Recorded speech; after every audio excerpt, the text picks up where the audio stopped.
Welcome, everybody. This is our first artist talk of the season, and Sylvia and I are both such introverts that this is going to be really interesting. Just so you know.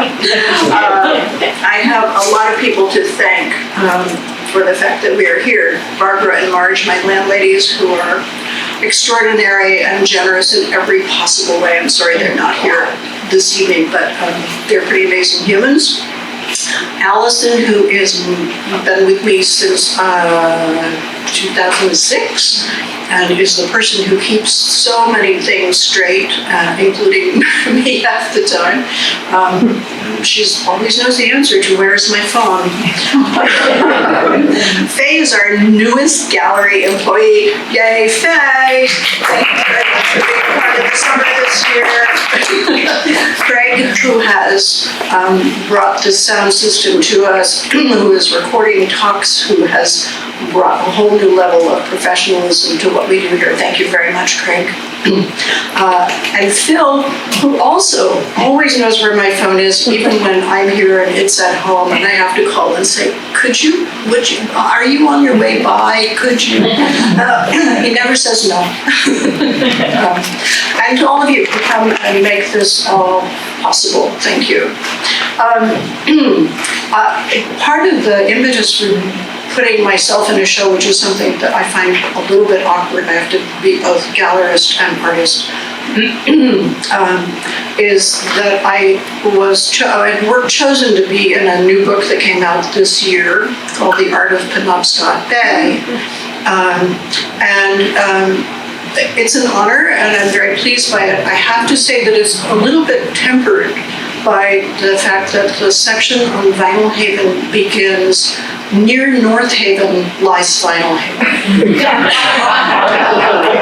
Which I think is a little like saying near Hartford lies New York. I intend to take that up with the brothers Little who wrote the book. So I'm stealing a word from a program that's going on with Hurricane Island Center for Science and Leadership. They have a program going on called Convergence, which is about the intersection of art and science. And the idea is that both disciplines require the practice of acute observation. Sorry, that's a hard word. And if you've been around, you know that that painting over there is being donated to them for their fundraiser this summer. My grandkids benefit from their programs. They're doing some pretty exciting work out there around climate. And I'm happy to do something to help them out.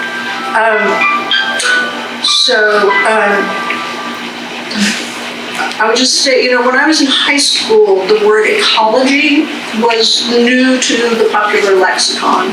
And I benefited from a science teacher who had each student choose a 10 by 10 foot plot and spend a semester making daily observations.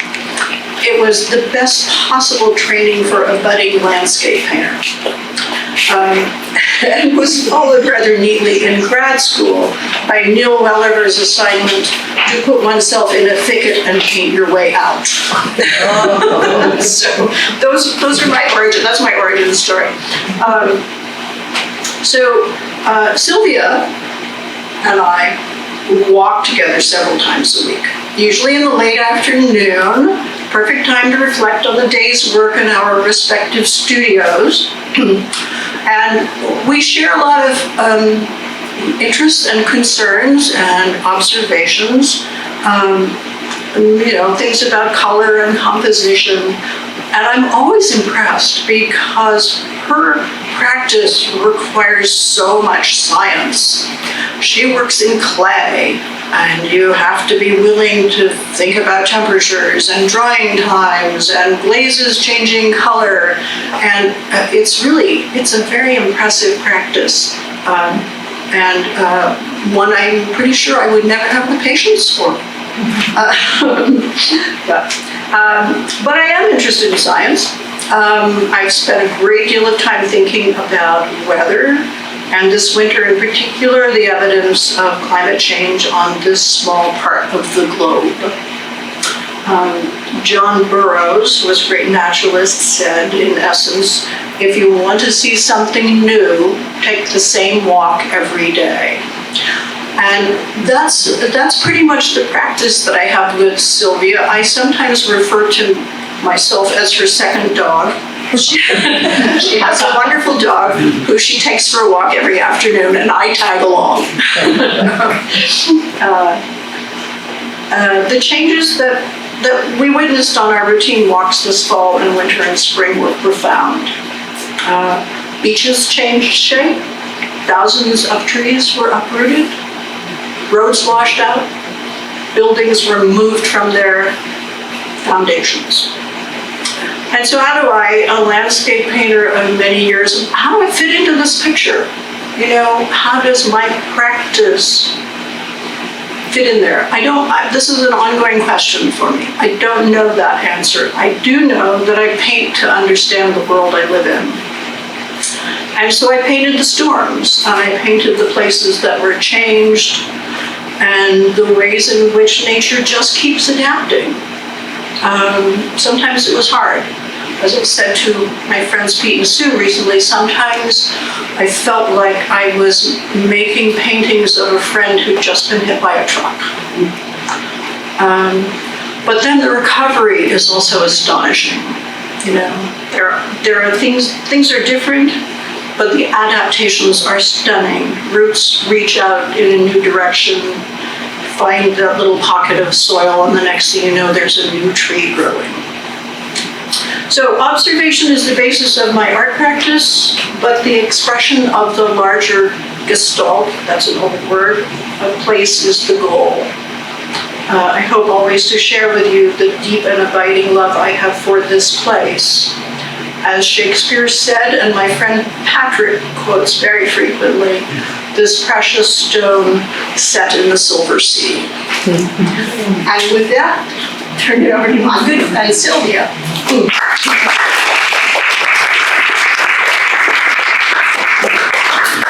Welcome. Thank you everyone for coming, and I am really grateful to Elaine for allowing me to have all my work here for everybody to see.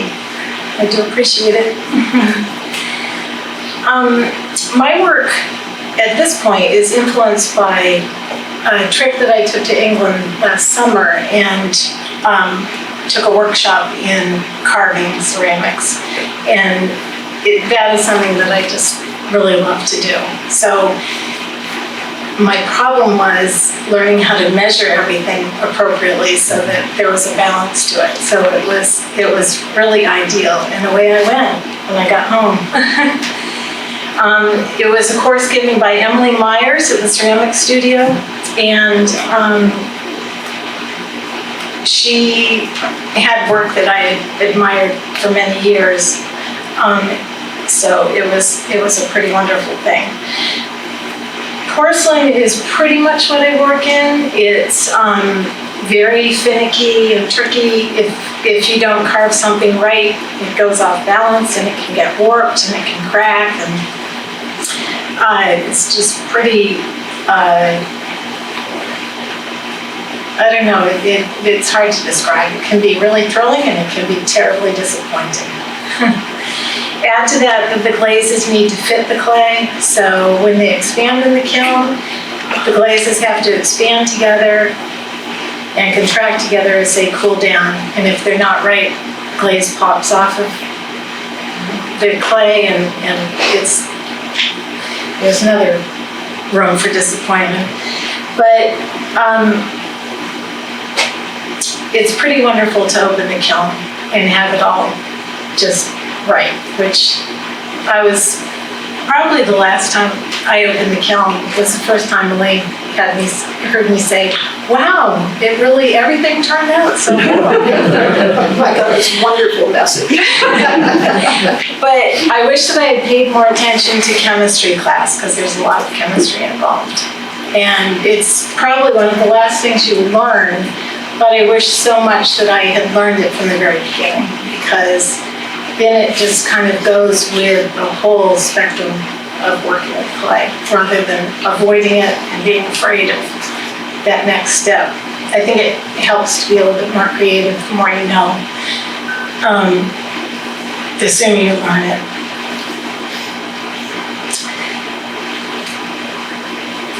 I'm constantly working toward giving the clay movement. Porcelain tends to be a little bit static and a little bit formal, and I absolutely love working with it because it just feels like butter. And also carving, porcelain doesn't have any sand, it doesn't have anything coarse in it. It's basically just granite and clay. And so when you carve it, you don't have any lines. It's very clean, but then again, it's also a very tricky clay to work with. I like the uniformity, I like the rhythm, I like the soothing aspect of carving and working in the studio with it. It's a really nice day when everything falls together well.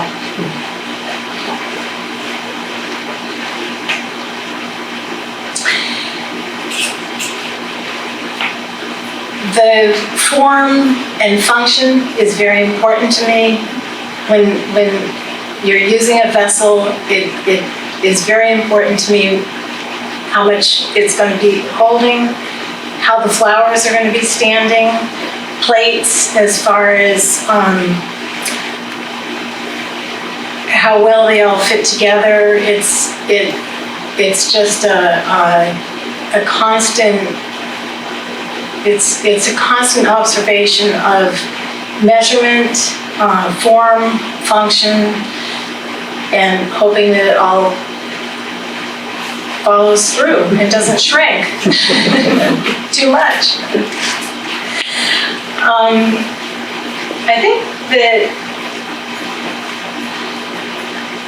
think that the love of porcelain also is. It's a little bit of a deterrent in that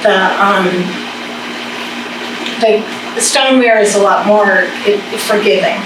It's a little bit. It's got color coming through it. So then I need to find a way with the glazes and the carving to counter that and to be rewarded with porcelain. I need some ideas as far as what we've talked about over the winter and working with what the frustrations I've had, and We don't have to tell them all the time. and the really good things. But I'm looking for, in the electric kiln, I used to work primarily with a gas kiln. In an electric kiln, you get a very different, you get static glazes, whereas a gas kiln, there's a little bit more depth of color. So in the electric kiln, that's what I'm working with now. And it's a whole learning experience as far as coming up with glazes that will give that effect. And so that's pretty much what I'm working on now, is finding the groups of glazes that work and that are truly my colors.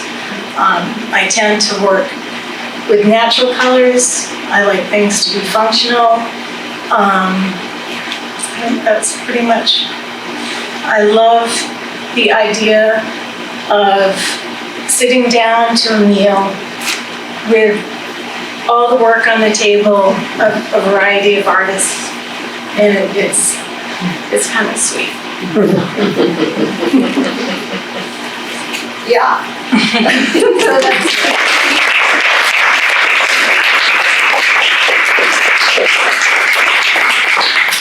so if any of you have any questions, we'd be happy to talk with you about anything you would like to know more about.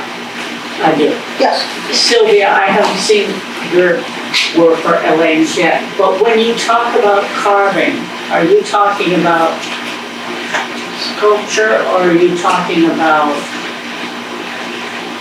when you say carving, what do you mean? So I'm carving the surface, this is surface carving. Just surface carving? And I love to carve, and I always have, but it's a matter of fitting the carving onto the piece to make it the appropriate size, to make it the appropriate dimensions, because you've got to, you've got variations in distance from top to bottom and width, and to make it all, so it's all just a process. But no, I'm just doing functional pieces, yeah, and surface design.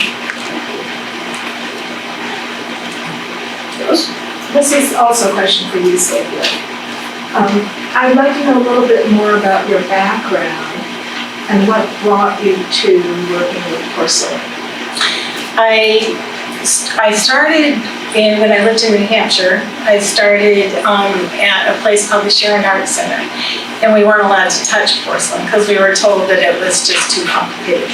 Everything works, and nothing turns out the way you want it. And so it was always kind of out there as, oh boy, that looks like a challenge. And so when I first started working with that, I knew that it's wonderful to work with. It just feels like butter, it's just so smooth and rewarding. And then I did a couple of residencies at Penland in North Carolina with two wonderful artists, Cynthia Bringle and Gay Smith. And Gay works with porcelain, and just her work has just so much movement. It's wonderful. So that's where and she does a lot of faceting and carving. So that's when I knew that's kind of what I wanted to do. Thank you. Yeah, thanks. Three hands went up simultaneously. So, Molly, okay, Lily. Yeah. So, I'm interested in when you see something that you want to work with, and do you do workup drawings? Do you just start on a canvas? What is your approach on what's your working methods? I do workup sketches. Sometimes they're about this big. Because they're more kind of compositional ideas, what would the proportions of something be? I always said that I'm a one-trick pony when it comes to math. I know how to make a drawing this big be a painting this big. I do a lot of drawing. But then when it comes to the canvas, I'm not very methodical.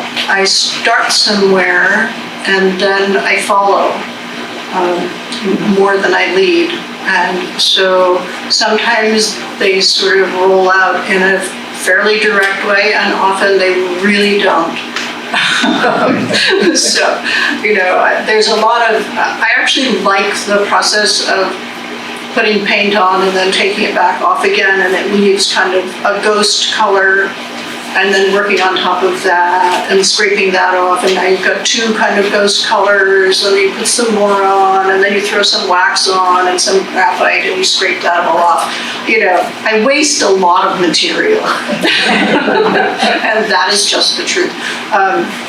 This painting took about 4 months because it just kept moving, and I kept saying, okay, it's time to wrap this up.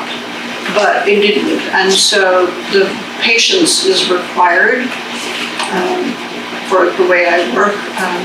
It's interesting to me because, of course, I was back in the Wayback Machine. I was a student of Neil Welliver's, who was famous for saying that he started in the upper left and finished in the lower right and never went back.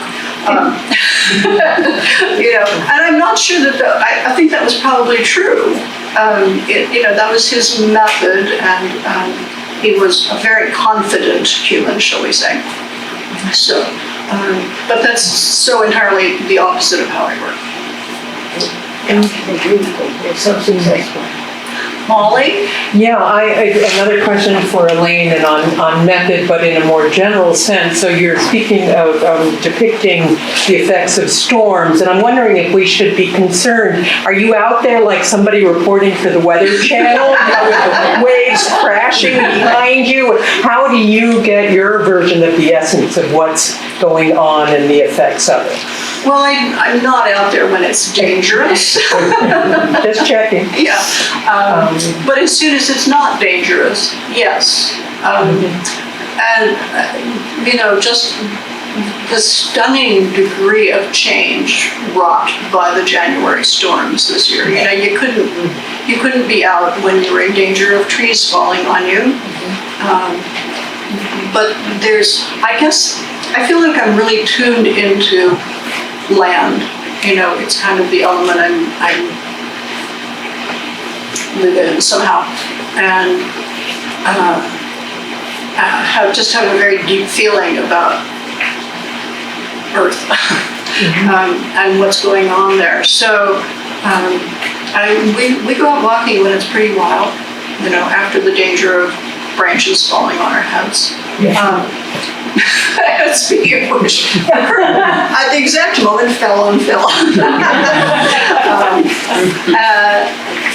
I have the need to be out there to feel the force of what's going on, as well as to just see it. So, the storm paintings are mostly in the upper gallery. Yeah. I've got a quick question for Sylvia and a quick question for you. Sylvia, when you're talking about working with a new film and also all the challenges with the glazes and the porcelain, when you're dealing with the texture that you've created with carving, do you have to also make adjustments? Like, are there different kinds of glazes that work with that as opposed to other glazes which work better on a smooth, or is it just knowing how they will react? Really, that is such a good question. It's actually a really important thing, because I go after glazes that change color when they move over a surface. They'll change color, and it is what is put in for minerals for color, various colors, and they float. They float, and I really like the gradations of color. And I really seek that out. And I also, I seek that out. And I also seek out just as natural as earth tone colors as possible. And there's just a huge market now for that. I don't have enough space to make my own glazes, and it would be so nice if I did. But there's just a huge market now of made glazes that you can get. 2020, when COVID came, they couldn't sell, they just couldn't make enough kilns. Everybody was buyers. So that was a good thing and kind of a bad thing. As far as just, there's just a lot more available as far as creative glazes. And my question for you, Elaine, is I'm wondering how do you present the concept of change when you're looking at all these, you've seen the scenery around here forever. There's always a little bit of change, but things have changed drastically. So when you're talking about trying to represent the changes that you see, do you just look at this scene and say, well, it looks like this now, or is there some other way that you employ the concept of change in your representation of what you see? That's probably the big struggle. how do you represent that? I'm making static images. I'm not doing video, which a lot of contemporary artists are doing, probably for that very reason that things are changing so quickly. So I guess, I make a lot of smaller paintings that feel in a way like the way other people might journal, might recognize changes as they're happening. I'm doing it visually.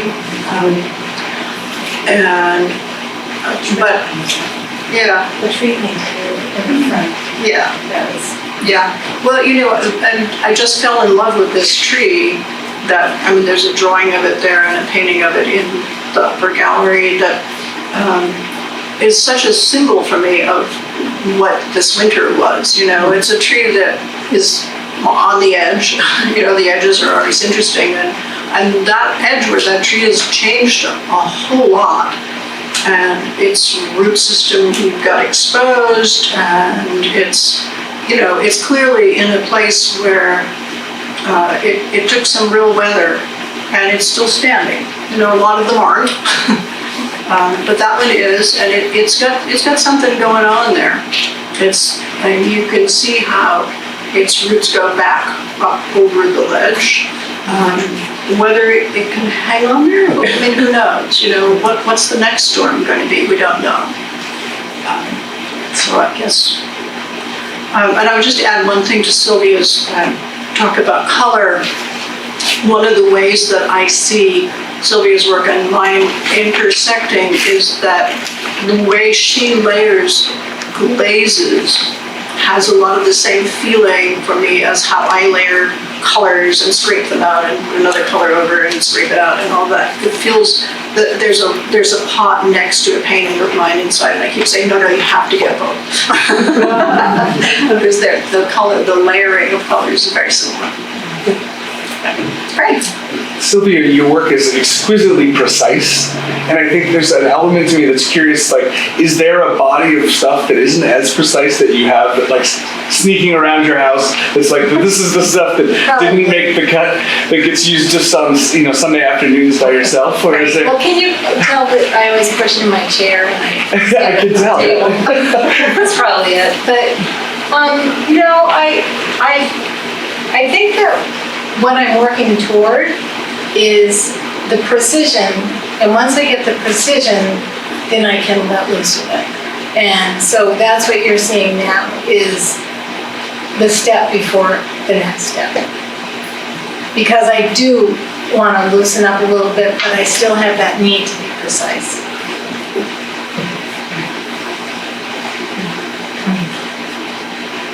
Thank you. So, everyone, we have wine and refreshments in this building. We have wine and refreshments in the other building. So please enjoy yourselves. Have lots of time to look at work and enjoy it. And thank you so much for coming.